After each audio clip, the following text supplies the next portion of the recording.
भागलपुर जिले के कजवाली थाना परिसर में वरीय पुलिस अधीक्षक प्रमोद कुमार यादव द्वारा आम जनता की समस्याओं के समाधान के उद्देश्य से जनता दरबार लगाया गया। जनता दरबार में बड़ी संख्या में स्थानीय लोग अपनी अपनी शिकायतें लेकर पहुंचे। जनसुनवाई के दौरान एसएसपी प्रमोद कुमार यादव ने सभी फरियादियों की समस्याओं को गंभीरता और संवेदनशीलता के साथ सुना। कई मामलों में उन्होंने मौके पर मौजूद संबंधित पुलिस पदाधिकारियों को तत्काल कार्रवाई करने के निर्देश दिए हैं। एसएसपी ने कहा कि पुलिस प्रशासन का मुख्य उद्देश्य आम जनता को त्वरित न्याय दिलाना और उनकी समस्याओं का प्राथमिकता के आधार पर समाधान करना है। उन्होंने अधिकारियों को स्पष्ट निर्देश दिए हैं कि जनता से जुड़े मामलों में किसी भी प्रकार की लापरवाही बर्दाश्त नहीं की जाएगी और प्रत्येक शिकायत का समयबद्ध निष्पादन सुनिश्चित किया जाए।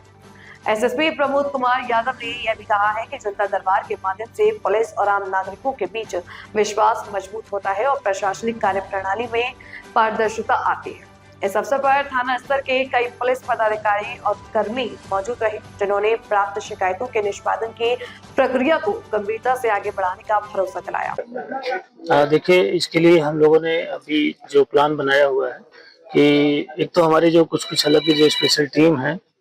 वो लगातार इस पे जो है कि कार्य करेंगी और हम लोग अपना जो टेक्निकल सेल है उसको डेवलप कर रहे हैं, सूचना संकलन कर रहे हैं कि इसमें जो मेन सप्लायर बड़े सप्लायर हैं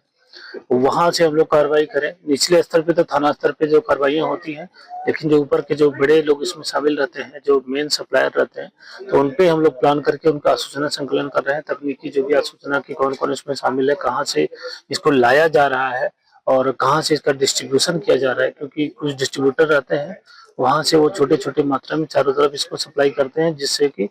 आसपास में ये जो ड्रग्स वगैरह है ये फैलता है। तो उसके लिए हम लोग प्लान बनाए हैं कि इसको बेहतर ढंग से कार्रवाई करते हुए एक बार हम लोग सूचना संकलन कर रहे हैं कि कौन कौन लोग इसमें मुख्य रूप से जो है शामिल हैं। तो उनको एक बार कार्रवाई होगी तो फिर नीचे स्तर पे भी ये कार्रवाई जो है बढ़ेगी। भू माफिया या सफेद पोस्ट, कोई भी अपराध या फिर किसी जमीन पे कब्जा करने के लिए इसी नशेड़ियों का अपराध के लिए प्रयोग करते हैं, तो वैसे लोगों को भी चिन्हित किया जाएगा। हाँ, ऑब्वियसली जो भी अपराधी कोई किसी भी किस्म का, चाहे वो जमीन से संबंधित जो माफियागिरी करते हैं और ऐसे लड़कों को लाके जो है अपराधी प्रवृत्ति को जो कहीं अगर जबरदस्ती कब्जा करने की कोशिश करते हैं, तो अब तो नए बीएनएस एक्ट के तहत 107 के जो प्रावधान है उसके तहत हम लोग भूमाफियाओं को भी चिन्हित कर रहे हैं और ऐसे जो अवैध पैसों से जिन्होंने संपत्ति अर्जित कर ली है उसको जब्त करने का भी हम लोग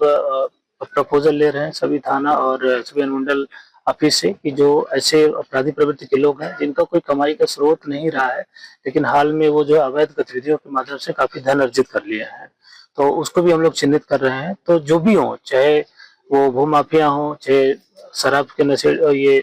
कारोबारी हो अवैध शराब के, या जो भी अवैध जो ड्रग्स वगैरह है इसके जो कारोबारी हो, तो सबको हम लोग चिन्हित करेंगे और इस पर कार्रवाई की जाएगी। भागलपुर जिले में अब तक कोई भी बड़ा ड्रग्स माफिया नहीं पकड़ा गया, जबकि हर थाने में केस दर्ज होता है ड्रग्स को लेकर। तो देखिए, इसमें बताना ये है कि जो भी ड्रग्स अगर जैसे रिकवरी किसी के पास से होती है, छोटे पकड़े जाते हैं, जो पेडलर होते हैं वो पकड़े जाते हैं। पेडलर को जो आप लोगों को बताना चाहता हूँ कि इसमें वही मैं भी बता रहा था कि जो इसमें सप्लाई करते हैं, जो कहीं डिलीवरी वगैरह करते हैं, उनको तो हम लोग पकड़ लेते हैं। अब हम लोग तकनीकी रूप से इस पे काम कर रहे हैं कि जो ये कहाँ से लेते हैं और जो लाता है कहीं बाहर से, तो उसको जो है फंडिंग कौन करता है। तो हमारा लक्ष्य है कि उनको हम लोग चिन्हित करें और उनको चिन्हित करने के बाद जब उनपे हम लोग इसमें एविडेंस कलेक्ट करेंगे, क्योंकि किसी के ऊपर कार्रवाई करने से पहले यह है कि हमको उसको साक्ष्य संकलन करना पड़ेगा। बिना साक्ष्य का उस पर जो विधिक कार्रवाई होना पॉसिबल नहीं होता है। तो वो हम लोग साक्ष्य संकलन कर लेंगे, जब एक दूसरे से जो बैकवर्ड फॉरवर्ड लिंकेजेस हैं जब जुड़ जाएंगे तो उसके आधार पर चिन्हित करके फिर कार्रवाई की जाएगी। लेकिन है कि शुरुआत कहीं से भी हो सकती है, हो सकता है पेडलर पकड़ा जाए, वो किससे लेकर आया है उसका कनेक्शन मिल जाए, सप्लाई कौन किया, पैसा कौन दे रहा है, किसी फोन से बात कर रहे हैं, तमाम चीजें हैं, तो उसके माध्यम से हम लोग चिन्हित करेंगे। अगर इस नशे पे ब्रेक लग जाए तो युवाओं की पीढ़ी बच सकती है। ऑब्वियसली होना भी चाहिए और ये हमारा लक्ष्य भी है पुलिस का है। जो भी अवैध ये नशे का जो व्यापार है जिससे कि युवा पीढ़ी अगर प्रभावित हो रही है, तो ऑब्वियसली वो इस समाज के लिए भी जो है नुकसानदायक है। तो पुलिस इसके लिए कृत संकल्पित है, हम लोग इसमें आवश्यक कार्रवाई करेंगे।